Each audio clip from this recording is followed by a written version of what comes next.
Welcome to episode 187 of the Hurricane Mike Show, where today we will be previewing slash predicting the divisional round outcomes. There's only 8 teams that remain, but only one of them can be champion at the end of the season. 8 teams are playing for one thing, and that is something Atlanta can't even dream about. Because why? Because the Atlanta fail camps suck. They do suck. They do suck. You heard the John Harbaugh news? Going to the Giants. Man, them Atlanta fans, they were certain they were going to get him. And I thought right off the bat that first I thought, God, they didn't know John Harbaugh was going to get fired. So I thought Stefanski was going to go to the Giants because I thought the Giants is like the best job that's available as far as in the New York market. The eyeballs on New York. They got tradition. But then John Harbaugh came available. I'm like, that's the move right there. John Harbaugh needs to go to New York. I mean, he looks like a New York guy, actually. And I think he probably thinks that that's the best job as well. Yeah. Hey, Atlanta. Y'all could hire Jason Garrett. Why don't you hire him? Nah, if they actually do that, that would be crazy. Hey, they already hired that. Hey, y'all hired Matt Ryan, so why don't y'all hire Michael Vick to be your head coach? He's got some head coaching experience. So no. You know what they're gonna do? Kirk Cousins is gonna retire, and they're gonna hire Kirk Cousins to be the coach. How about that? That won't shock me one bit. But man, them Atlanta fans, they were like, "Oh, we're gonna get Harbaugh. Harbaugh will be looking good in that red hat. I guarantee you, we getting Harbaugh. We getting Harbaugh." Man, I knew from the jump he was either going to the Giants or the Raiders. He would either go to the Raiders because he would have the number 1 overall pick, or he would go to the Giants because they are already building something over there. He ain't nobody want to go to no Atlanta. Come on. And then Sports Live in the ATL, aka Slida, he made a video saying John Harbaugh, like, the Giants have been losers for 7 years. So why, bro? The Lions, not the Lions. The Giants have made the playoffs more recently than Atlanta has. So what are you talking about? If he wants to win, why would he go to Atlanta, who hasn't had a winning season? Like, screw the playoffs. Y'all haven't even had a winning season since 2017. Like the Saints, like y'all talk, oh well, the Saints, they in a rebuild mode. Bro, y'all been rebuilding since 2018. And y'all still can't get it right. Y'all have Matt Ryan. Y'all have Marcus Mariota for a little bit. Y'all had Desmond Ridder for a little bit. And now y'all signed Kirk Cousins and then got Penix. But anyways, let's talk about some real football teams now. Starting off. Hold on, let me see some football. All right, so starting off. Sorry, I don't got the schedule ahead of me, so I'm just going to do about this. Starting off, we're going to Denver. As we got the Buffalo Bills heading to Denver to play the Broncos. Bills, pretty solid year. Obviously, if they're in the playoffs, they're coming off of a win, obviously, or else they wouldn't be here. But yeah, they're coming off of a nitty-gritty, hard-hitting win over Jacksonville, where they fought till the very end to pull off the victory. And Denver Broncos coming off of that bye week, because the first seed always gets the bye. How are you thinking this is going to go? This is a tough one for him because I love the Bills to keep it rolling, and because the nemesis of Patrick Mahomes is not there anymore, and Andy Reid and that whole crew has been Josh Allen's kryptonite to Superman. But I kind of think they're gonna stumble here in Denver. I don't think they get past the Broncos this week. It's just a feeling I have. I mean, Broncos been playing it close all year long, been skating by with one score of victories. But I think that's made them hard. I think that's made them, battle tested. And now with a week off, and the Bills coming off a hard fought game, bumps and bruises. I like Denver in this spot, and I like them to win this game 24-16. All right. And I keep forgetting to mention, but our records last week, Dad, you finished 4-2, which brings your total to 168, 107, and 1, and I went 3-3, which brings my record to 156, 120, and 1. But yeah, I'm actually going Bills here. Look, I understand they're in the Mile High. I understand Broncos got home field advantage. I understand Denver's got a tough defense. But we're talking about Josh Allen. Okay? Superman. Bills are not in this situation if Josh Allen didn't do what he did last week. We're talking about whoever against Denver if Josh Allen didn't do what he did. And the Broncos, they're a good team, but I think not. They haven't played football in 2 weeks. The offense has been struggling all season. I think the Bills.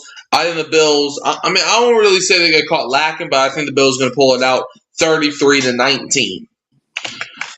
Next game, we're going to the Saturday Night Football as the San Francisco 49ers are headed to Seattle for round 3 against Seattle Seahawks. Week 1, 2 different teams. 49ers got past Seattle. I think it was 17-13, something like that. Nick Bosa forced a fumble, but he's not playing in this game.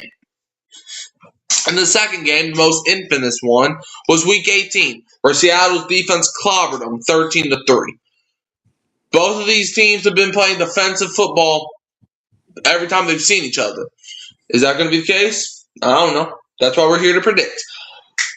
So, Dad, what do you think is going to happen in round 3? Both teams won a game against each other. What's going to happen in round 3? And Fred Warner's not playing, by the way, just letting y'all know, but round 3. Yeah, he teased like he was going to play this week, but obviously he's not going to play, along with Nick Bosa's not going to play, and several others are on that injury list. So Seattle's the healthier team here. So I do think it will be a close game, and I think it will be more of a high-scoring game than they've been used to. Yep, I think, it's weird. Sometimes in these playoffs, defense just doesn't show up, and I think that's going to be like that in this game. So I think Seattle's going to win a shootout, 36-31. 36-31. Oh, yeah. Yeah, I'm going Seattle here as well. It's like the 49ers. The thing with them, and look, they're coming off of a good win against the Eagles. Eagles aren't that tough of an opponent this year. I understand they're coming off. I understand they're the reigning, defending Super Bowl champions. That only gets you so far. Yeah, it sounds cool, but that only gets you so far. 49ers. I don't think they have the firepower to beat Seattle. I don't. Seattle, I mean, look at their team compared to the 49ers. Sam Darnold, who is on the injury report, he's questionable, but he still might play. So if Darnold doesn't play, 49ers probably win the game. Well, I don't know. I think Seattle could probably beat 49ers without Darnold, to be honest with you. But overall, I don't know who their backup is. I think it's actually Jalen Milrose. I don't know. But yeah, Seahawks 49ers.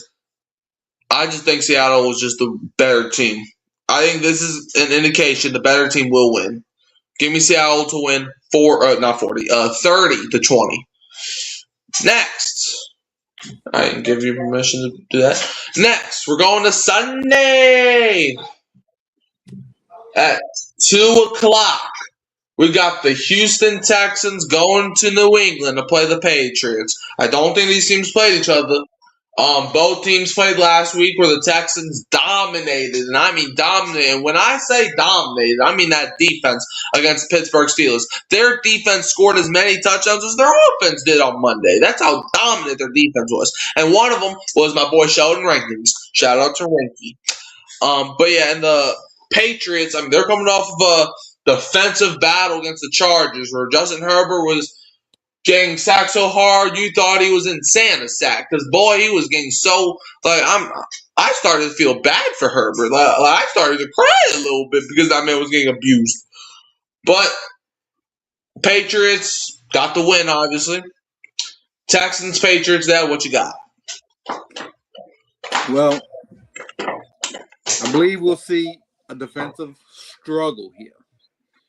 And I teased in one of my videos that on our show tonight, I'm going to have an upset that you don't see coming. And this is the game. This is the game I'm talking about.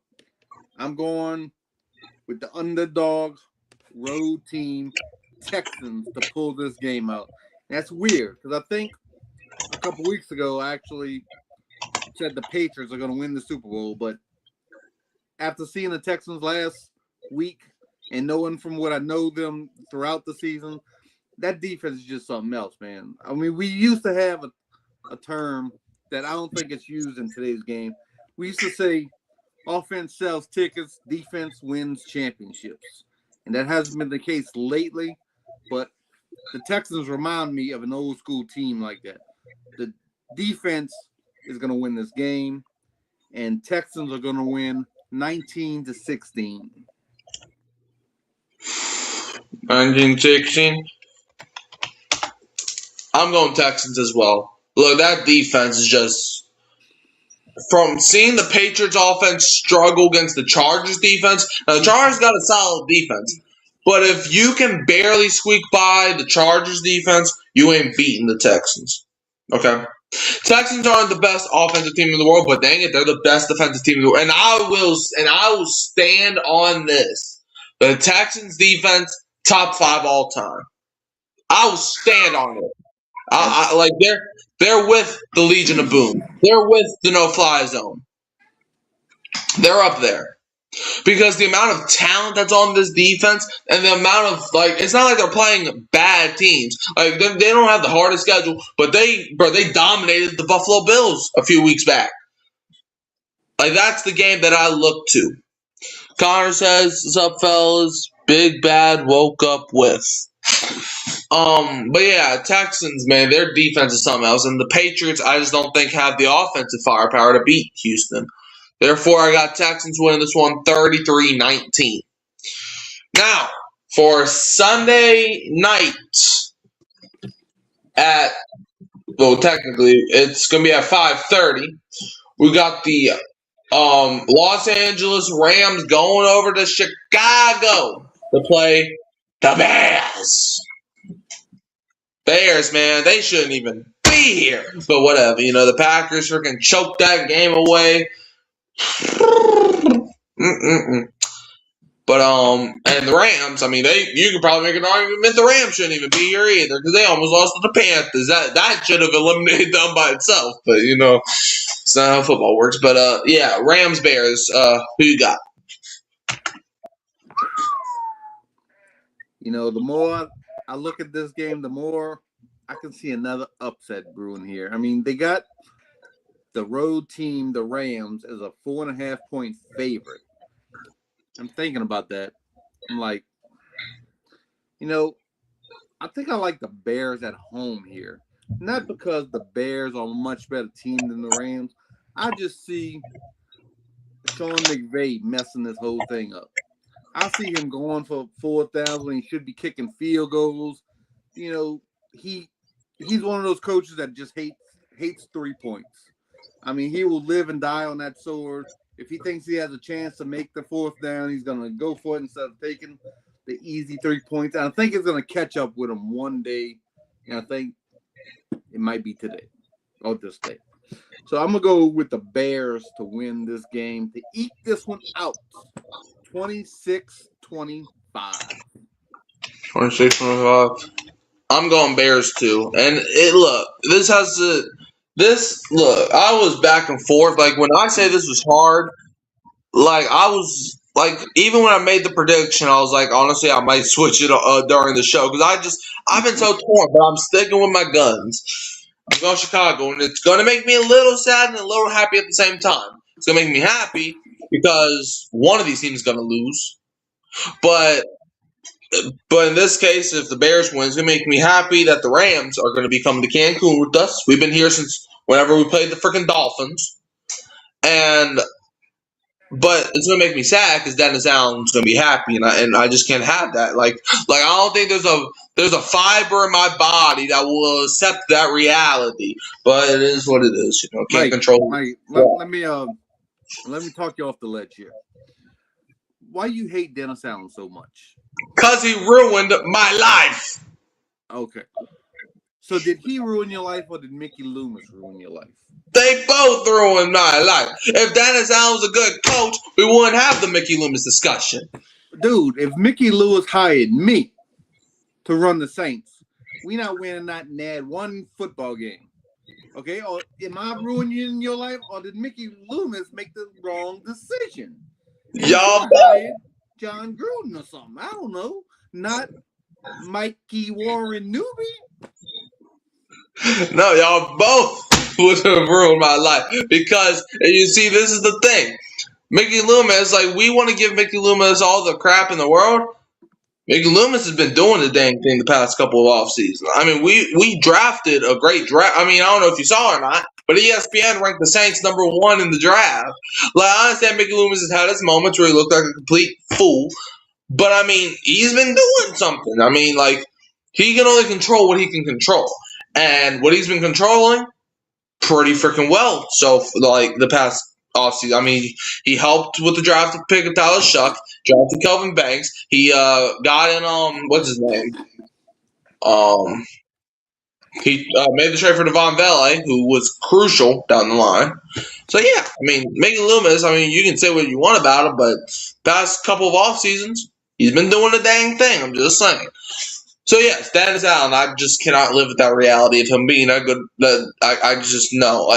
Every time he smiles, it gets me upset. Like I just can't. I have never disliked somebody so much in my whole life. Like I don't even know if I dislike Atlanta like that.